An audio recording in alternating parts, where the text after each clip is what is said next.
Good afternoon. This is my audience for my final speech presentation.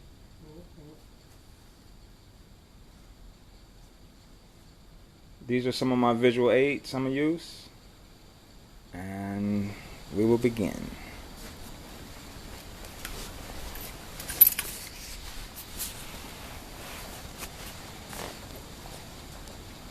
Good afternoon, as I just said.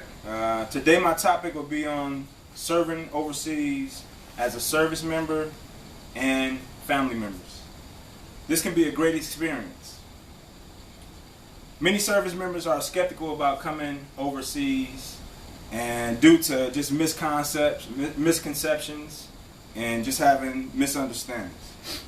Some of the misconceptions that I've had prior to coming to Germany were,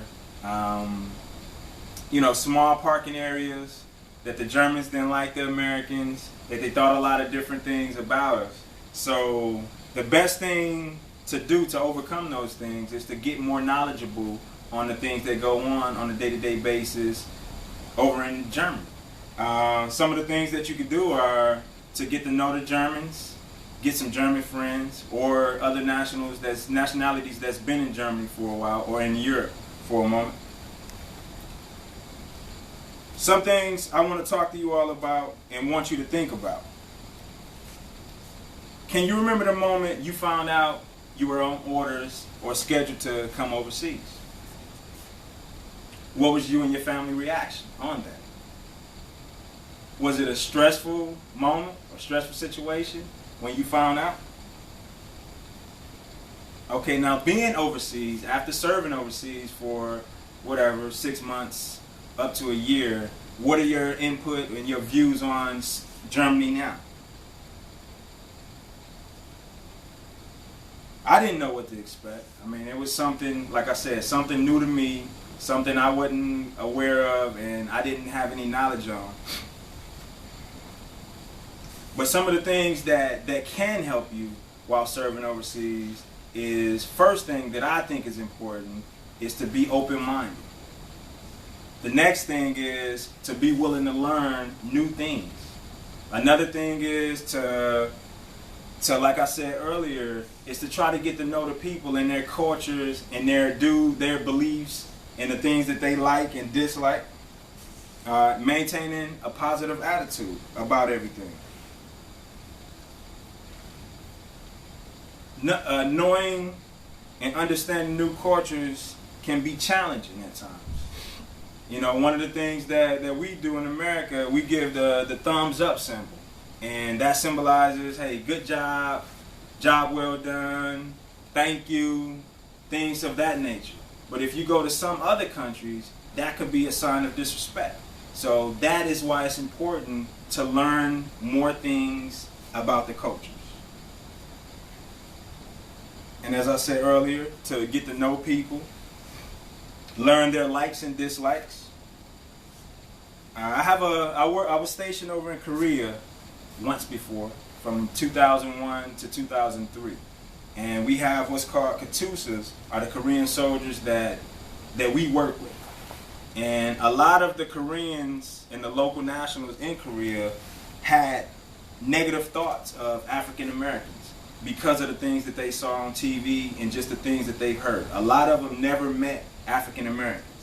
So while I was serving over there, they had like a negative view of African Americans, but once they got to, get to work with the other soldiers, and I met a couple friends and things there, and through me, I think that I opened up some of the barriers and the misconceptions that they had about Americans just by being civilized and being a good person and just showing them that all African American soldiers and African Americans are not bad. So that in turns, that opened up international relationships between the Korean soldiers and the American soldiers.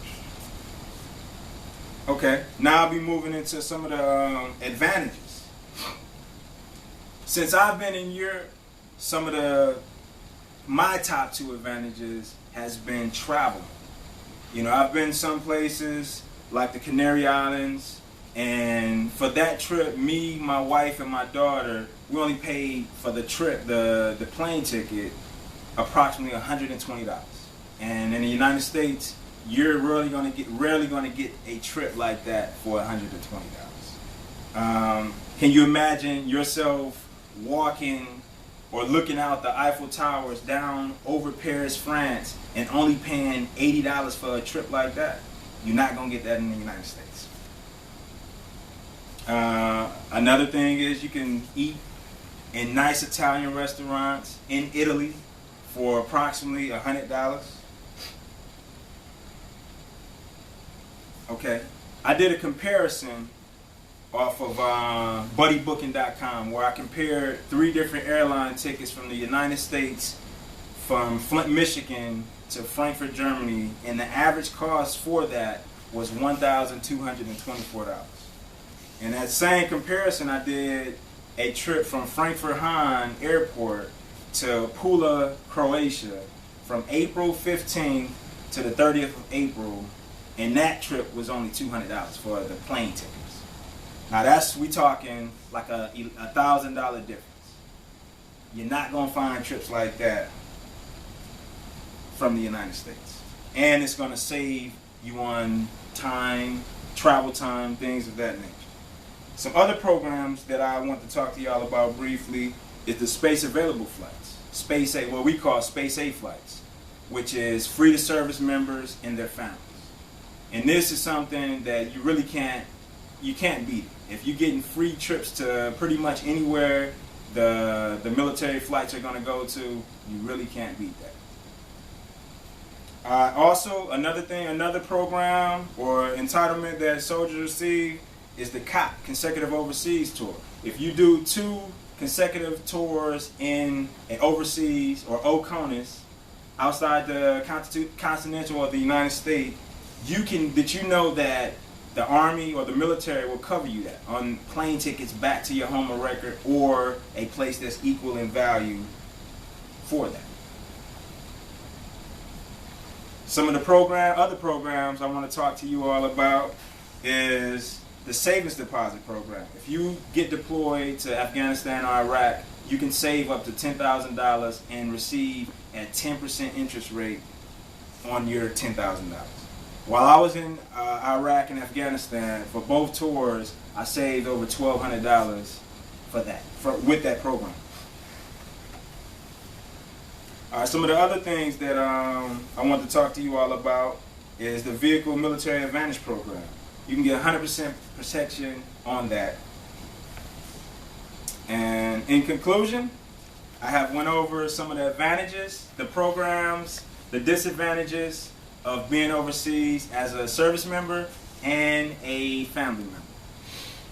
That concludes my class.